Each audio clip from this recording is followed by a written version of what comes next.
l'enfant qui a eu sa première menstruation. Quand ses camarades s'en sont rendus compte en s'installant, ils ont commencé à se moquer de lui sans pitié. David, honteux et en colère, s'est enfui en courant. Il ne comprenait pas pourquoi, étant un garçon, il avait la menstruation comme les filles. Son mal de ventre devenait de plus en plus fort. Alors il a demandé la permission au professeur d'éducation physique. Mais le professeur a cru, à tort, qu'il voulait éviter de faire du sport. Il lui a refusé la sortie et, à la surprise de tous, David s'est évanoui après quelques pas. Le professeur l'a immédiatement conduit à l'infirmerie. David saignait sans arrêt. Il s'agissait d'une menstruation. Mais en apprenant que David était un garçon, il a compris aussitôt que quelque chose n'allait pas. Ils ont immédiatement appelé ses parents et l'ont emmené à l'hôpital pour un examen détaillé. Après les analyses, le médecin a découvert que David avait deux systèmes reproducteurs complets. Génétiquement, il était plus adapté pour être une fille. Avec une opération, il pourrait vivre sans complications. Mais pour ne pas l'attrister, ses parents ont décidé de lui cacher la vérité.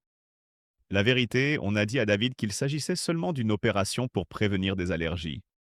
David ne soupçonnait rien, même quand la docteure lui a fait l'examen. Il a montré un visage tranquille, mais il n'imaginait jamais qu'en se réveillant, il serait devenu complètement une fille.